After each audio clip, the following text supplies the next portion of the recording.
Chapter 2 Man a Triune Being. We are now prepared for the question, what is this part of man which dwells in the body? Or, what is the physical constitution of man as defined by the Scriptures?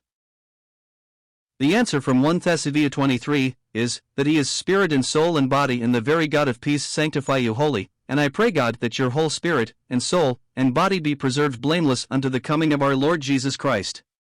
The prayer is, manifestly, for the sanctification of the whole man to God, and to emphasize it, as it were.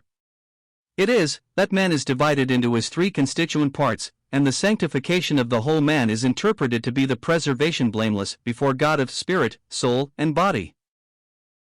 Of course, this is denied on the part of those who hold that the body is the whole man, but it is also denied by many others who are far enough from holding their views. It is a point, therefore, which must be seriously weighed, and satisfactorily as possible decided, before we are entitled to take it as a settled thing.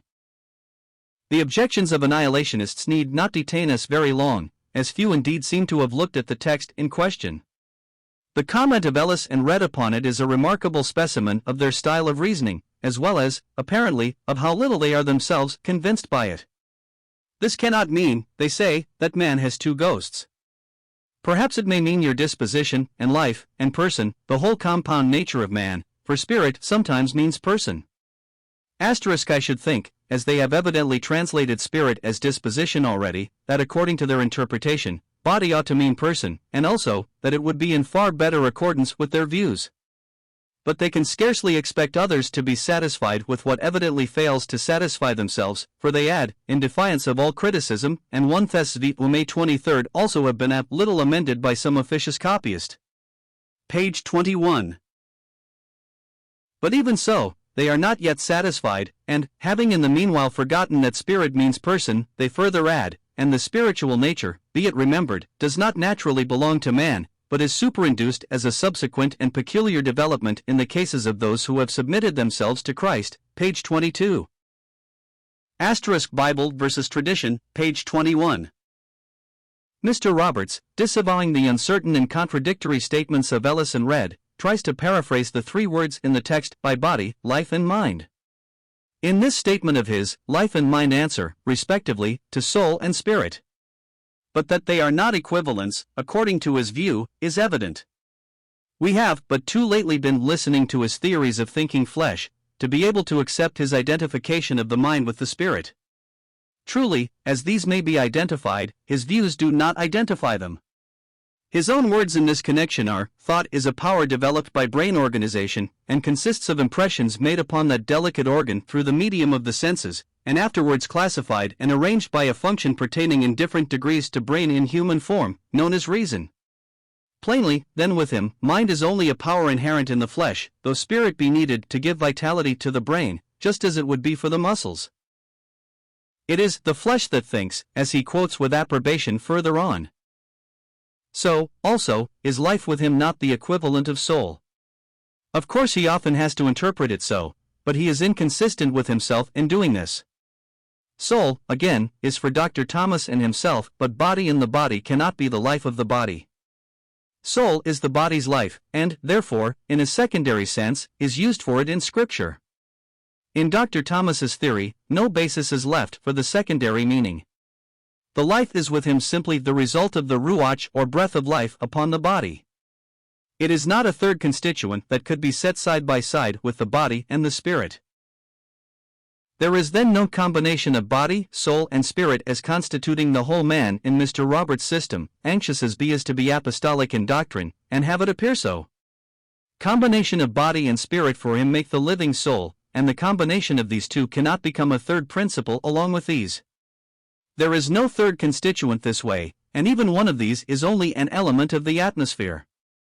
Asterisk, these are the three things, then, that the apostle prays may be sanctified or preserved blameless, the body, the breath of life, and the vitality produced by it. It is plain then that Thomasism and the apostolic statement do not agree. Asterisk Elpis Israel, page 30. In this sense, says Mr. R., we stand as stoutly as Mr. Grant by 1 Thessalonians 23, a while afterwards adds, Mr. Grant is guilty of creating as a scientific analysis of human nature the fervent hyperbolic of an apostolic benediction. Why stand stoutly by a mere exaggerated expression? with the last sentence quoted from Ellis and read Mr. Morris is in near agreement. He also interprets spirit here of a new and spiritual nature. Of John 3:6 he says, "That which is born of the flesh is a child, constituted of soul and body, but that which is born of the Spirit is a new and spiritual constituent of personal being. He who is born of the Spirit is constituted of a spirit and soul and body." Asterisk, what is man, page 57. I shall be obliged to reserve to another chapter the consideration of what spirit is, and whether his proposition, that it is never applied to man as such in a substantive sense, is warranted by Scripture usage. That the new nature of the children of God is spirit, according to our Lord's words, is what none can with appearance of truth deny, but upon the face of what he says himself, his explanation of the text in this way is thoroughly inconsistent and untrue. For the flesh, he says, in the words of the Lord, John 3:6, is the whole natural man, and the entire offspring of the natural man, soul and body, page 37. The apostle then puts down this soul and body, of which nothing good can come, side by side with the new and spiritual nature, which, still according to Mr. Moore's citation of Gal. v. 17:22-25, it lusts against, and is contrary to, praying that they may be sanctified together. If this be his deliberate doctrine, I cannot tell.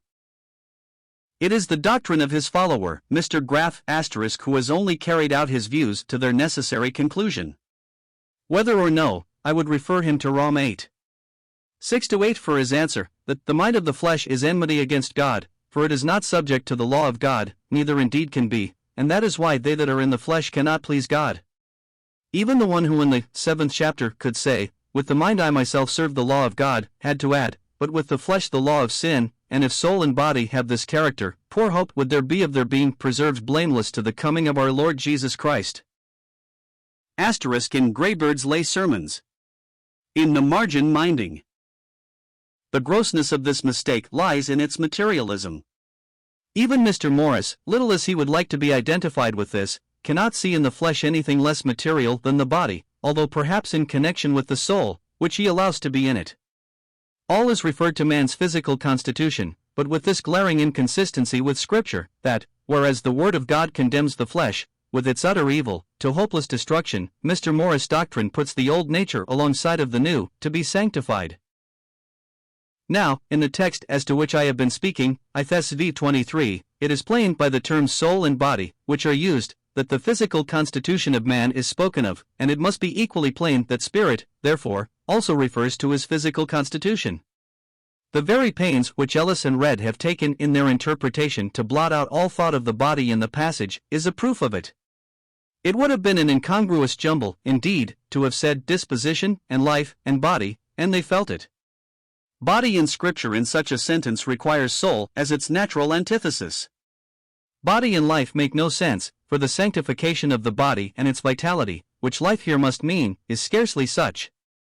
And if, according to Dr. Thomas, it is the flesh that thinks, and the brain is the fleshy tablet of the heart, let the body be sanctified, and all is done.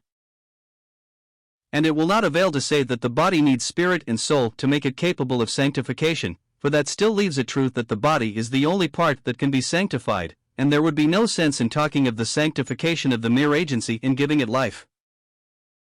But still, and this is the only question we need further ask at present, may not the Spirit here refer to the new and spiritual nature, which, confessedly, the child of God has?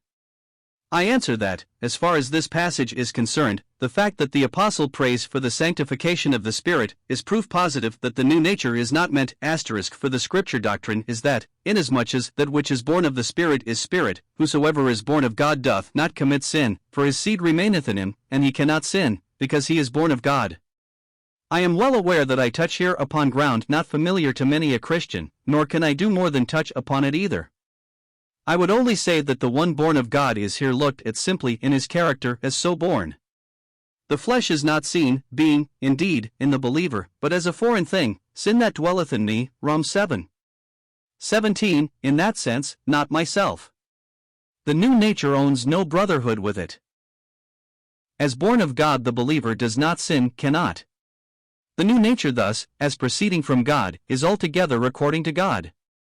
He could not communicate a half-evil thing, that which is born of the Spirit is spirit, partakes, i.e., of the nature of him from whom it came. Mr. Morris himself says of it most truly, all the moral qualities of it answer to the moral perfections of God.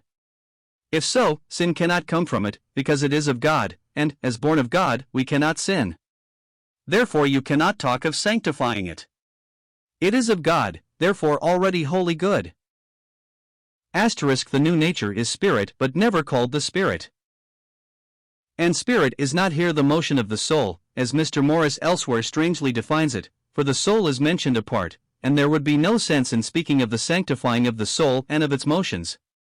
Sanctify it, and its motions will be sanctified. We return then with confidence to our first conclusion: spirit and soul and body are the man. The ample confirmation of this by every part of Scripture will come out as we now take up in detail these constituent parts.